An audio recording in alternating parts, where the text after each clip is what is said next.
দ্বাদশ শ্রেণীর রসায়ন তৃতীয় সেমিস্টার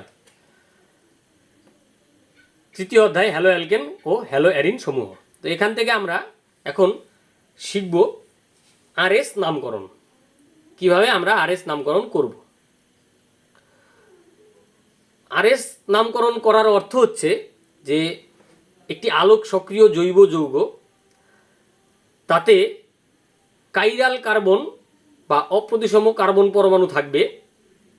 সেই কাইরাল কার্বন বা অপ্রতিসম কার্বন পরমাণুর পরম বিন্যাসকে বলা।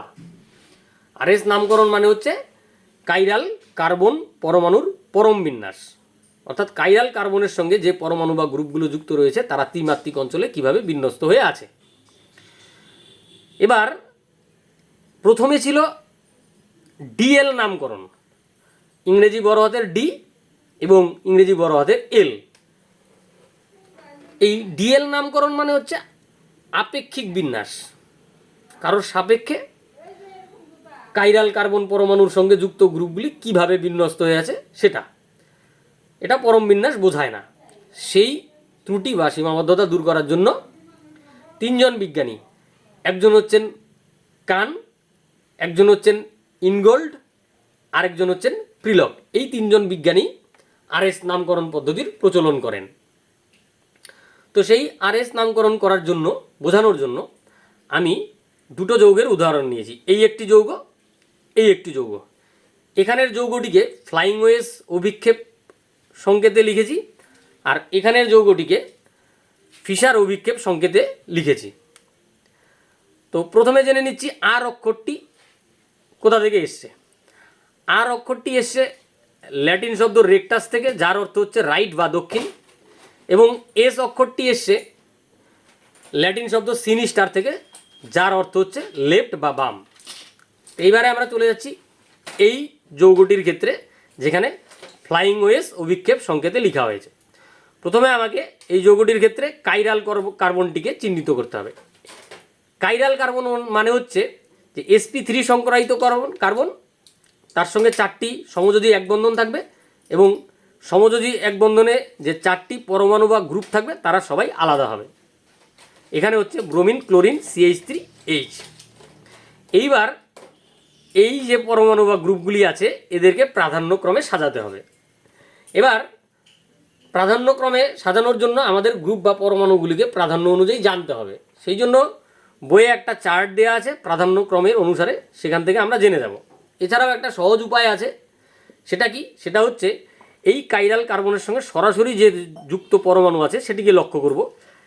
তাদের মধ্যে যার পারমাণবিক গুরুত্ব সবচেয়ে বেশি তার প্রাধান্য সবচেয়ে বেশি, তারপর পারমাণবিক গুরুত্ব কমতে থাকবে, প্রাধান্যও কমতে থাকবে। সেই অনুযায়ী যদি দেখি তাহলে এখানে ব্রোমিন হচ্ছে সব থেকে প্রাধান্য, যাকে বোঝানোর জন্য 1 দিয়েছি। তার থেকে একটু কম প্রাধান্য ক্লোরিন, তাকে 2 দিয়েছি। CH3-র ক্ষেত্রে 3, হাইড্রোজেনের ক্ষেত্রে 4, এই করে প্রাধান্য অনুযায়ী সাজালাম। এবার এই ফ্লাইং ওয়েস অভিক্ষেপ সংকেতের ক্ষেত্রে যেটা সব থেকে কম প্রাধান্যযুক্ত পরমাণু বা গ্রুপ, তাকে দূরে রেখে ওই আলোক সক্রিয় এই অণুটিকে দেখতে হবে। কিভাবে? এই দিক থেকে দেখব, ঠিক এই দিক থেকে আমি তাকিয়ে দেখব অণুটিকে।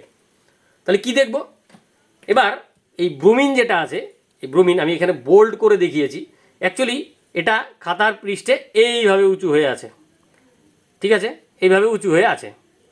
আর সিএলটা খাতার পৃষ্ঠে আছে এইভাবে, আর এই CH3টাও খাতার পৃষ্ঠে ওইভাবে আছে। তাহলে ঠিক এইভাবে যদি আমি এখানে ব্রোমিনটাকে রাখি, তাহলে এবার আমি চোখটাকে 1, 2, 3 প্রায়োরিটি অনুযায়ী ঘোরাবো বা প্রাধান্য অনুযায়ী ঘোরাবো।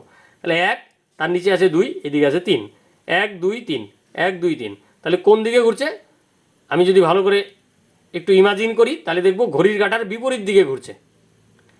এই দিক থেকে আমার হাত ঘোরাটাকে দেখব, ঠিক আছে, বা চোখটাকে যদি এইভাবে ঘোরাই তাহলে আমার কীভাবে ঘুরবে? ঘড়ির কাঁটার বিপরীত দিকে ঘোরে। তাহলে ঘড়ির কাঁটার বিপরীত দিকে যদি ঘোরে তাহলে এই আলোক সক্রিয় যৌগটির ক্ষেত্রে এই কাইরাল কার্বন পরমাণুর পরম বিন্যাস হবে এস।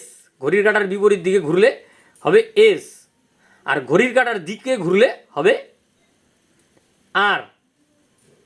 এইভাবে করে ফ্লাইং ওয়েস অভিক্ষেপ সংকেতের মাধ্যমে আমরা একটি আলোক সক্রিয় যৌগের RS কনফিগারেশন বলতে পারি বা RS নামকরণ করতে পারি। RS লিখার পরে হাইফেন দিয়ে আর বা এস যেটাই হোক না কেন, এক্ষেত্রে এস, তাহলে এস হাইফেন দিয়ে আমরা এই যৌগের ইউপ্যাক নাম লিখব। তাহলে আমার RS নামকরণ সহ ইউপ্যাক নাম লেখা হয়ে গেল। এইবারে আসবো আমরা এই যৌগটির ক্ষেত্রে। এখানে যৌগটিকে ফিশার অভিক্ষেপ সংকেতে লেখা হয়েছে। ফিশার অভিক্ষেপ সংকেতে কিভাবে লেখা হয়?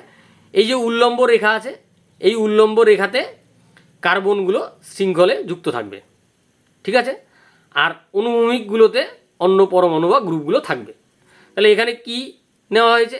COOH, এইখানে এই পয়েন্টে একটা কার্বন আছে, এই যে আমি 2 নাম্বার দিয়েছি, 1 নম্বরে COOH, 2 নম্বরে একটা C আছে, তার সঙ্গে এইদিকে Br, এদিকে H, 3 নম্বরে একটি কার্বন আছে, তার সঙ্গে এইদিকে Br, এদিকে H, আর নিচে একটা CH3 আছে।